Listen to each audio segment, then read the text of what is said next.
Alright, so y'all know that we dwindling down and trying to make a list of everything that we need or don't need for the bikes or whatever moving forward to, you know what I'm saying, wrap. I'm gonna say, well, I'll say wrap it up, but not wrap it up, just to kind of bring everything to completion and put it where I want to be. So for the bike, you know, we already had the speaker pods and we already had the lower speakers.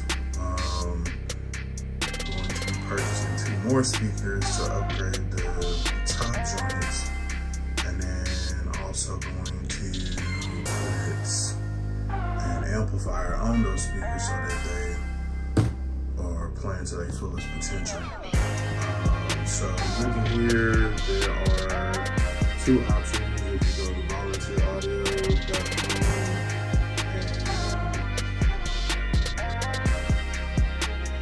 and the reason why I'm leaning towards the 2,000 watt amp is simply because of price difference. So being that you're gonna pay X amount of dollars anyway, then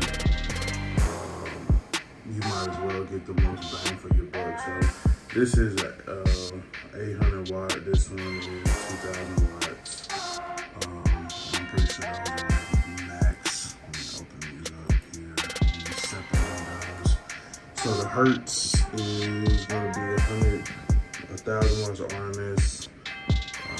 It comes already pre-wired plug and play, man. So it's going to be simple to install, just like it was for the radio itself. So when we sell the bike or whatever, then we can just go in there and disconnect it and put it in the already comes pre-wired with what you need to run to the battery. And everything is there. They even have like gyrolometers. So it's 175 at 4 ohms. And then you'll see here there's 280 to 95 at 2 ohms.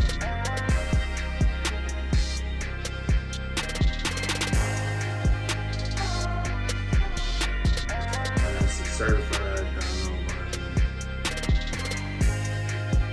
Voltage is a little low. There's only 13.98. A little low, not a whole lot.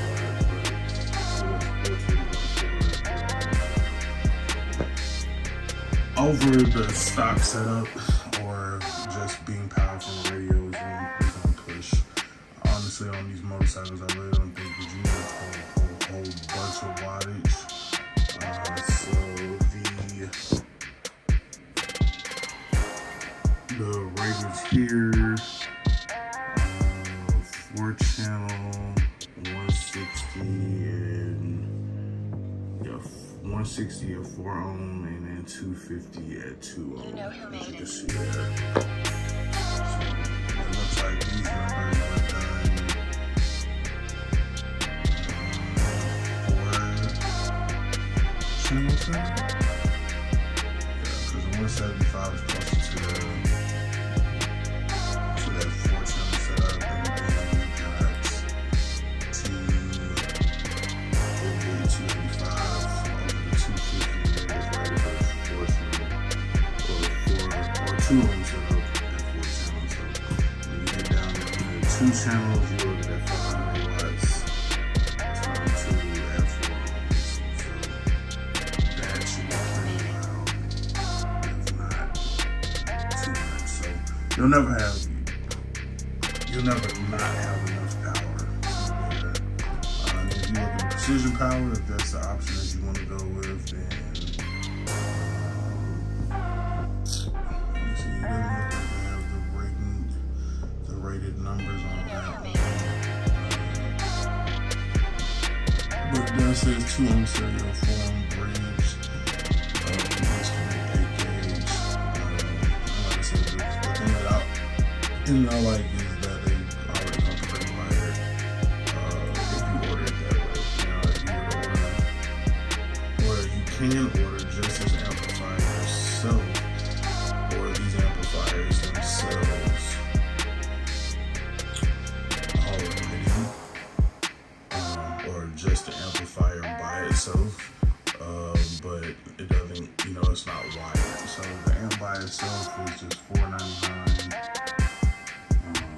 for the precision and the, let's see if I can find the other one right quick. So yeah, $4.99 for the precision, just for the amp by itself, and then you got the hertz, which is $6.99 just by itself. So roughly about $300 on each of those, because it's $7.99 versus $4.99. So that's $300 for the harness, the wires, and everything else. The gains and everything already set. Everything's set, ready to go. So you could possibly equate it to, having, the professionals just go ahead and get it set up for you the way it needs to be set, and put it in the bike and go. And you have nothing to worry about. And they also have free lifetime tech support and 60-day return. So, like I said, personally, I will be leaning towards the hertz.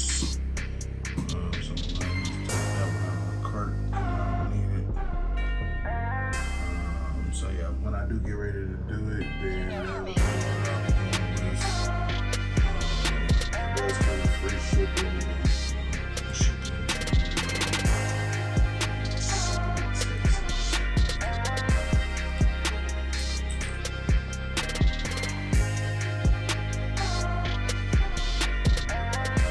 I think either way it's free shipping.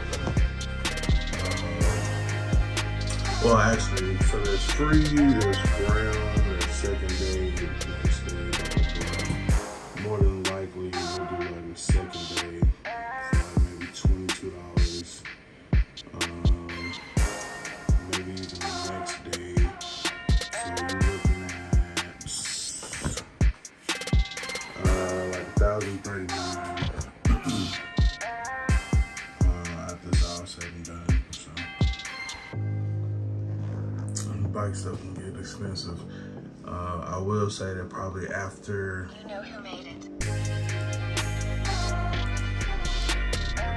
diving into this motorcycle stuff, like I really honestly think that car stuff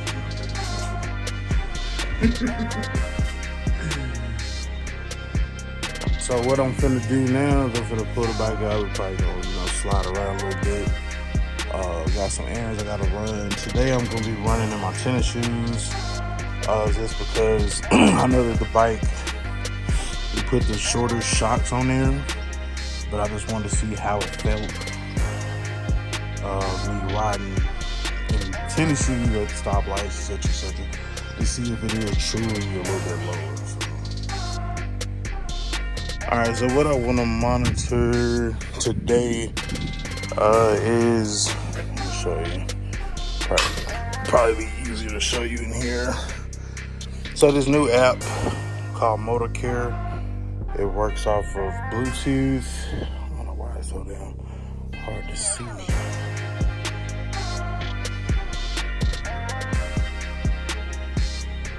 There we go.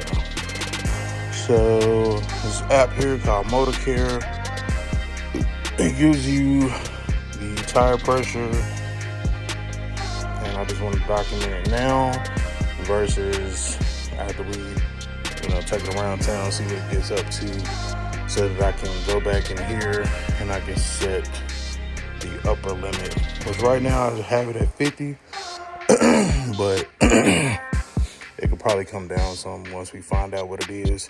And then I got the lower limit at 35 PSI.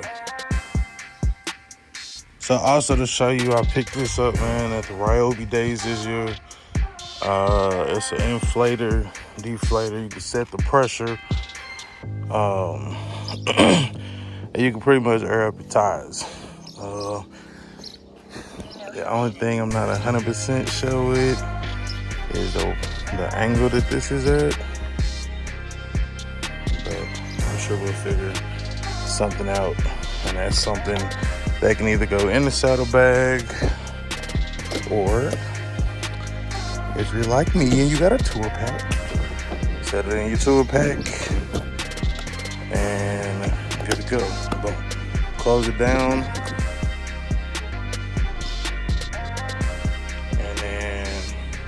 go from there.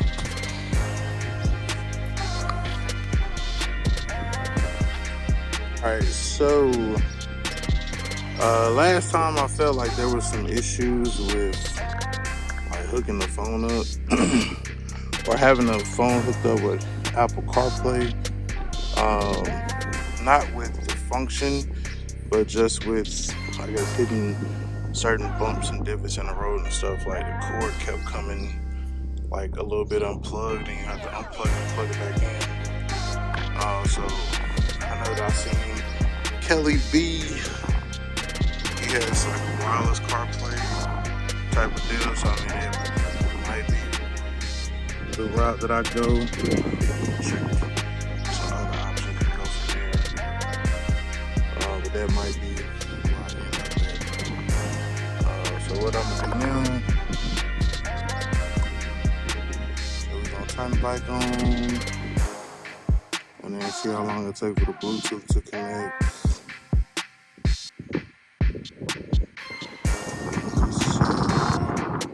Let's say that you already got a song to listen to.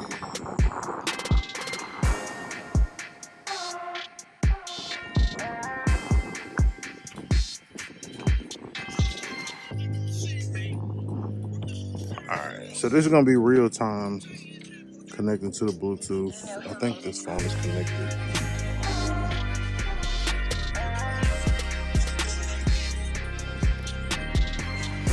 Let's see how long it takes.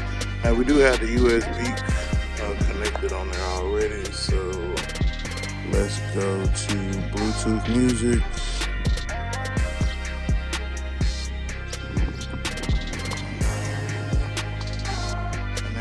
Device. It shouldn't be the first time we use this. I don't believe.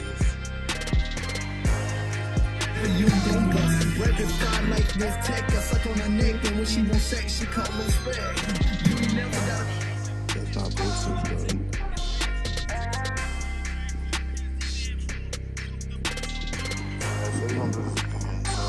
Music playing on your phone with your phone already connected to the radio, so you can have the realest real-time reaction.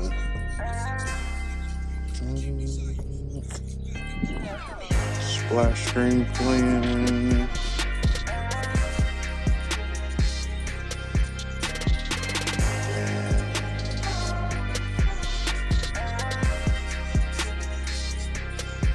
Connected. It may be connecting already. Yep, there we go.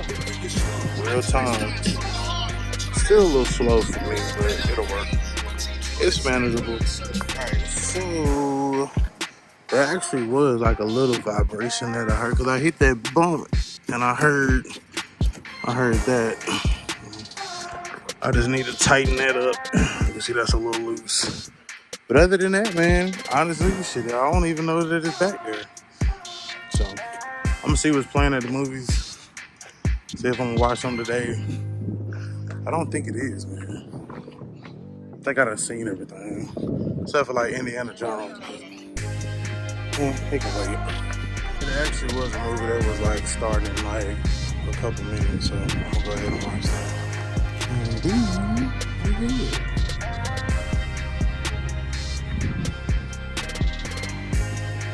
Starts at 4:30. By the time we get out of here, it's still daylight and all that good stuff. I gotta go get my camera off my bike though. Somebody will walk off with it. And that's an expensive ass camera for somebody to just be walking the fuck off with it. At least you gotta make them work for it. So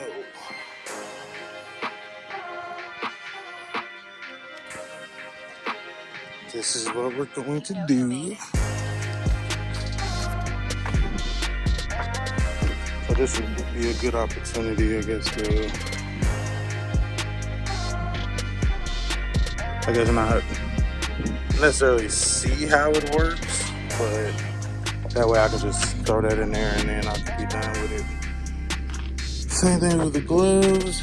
The helmet, however, is not gonna fit, but I mean, who's steals somebody's helmet?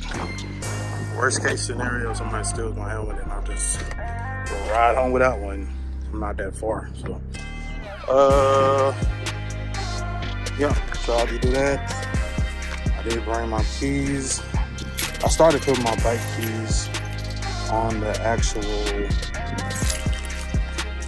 like on my actual main keys, just in case I do something spontaneous, just like this. Like, hey, I'm gonna go to the movie. And then lock it all up.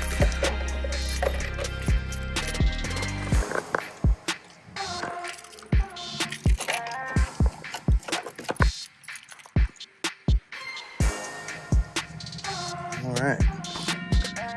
Now forks is locked. Trunk is locked. Let's go enjoy the movie.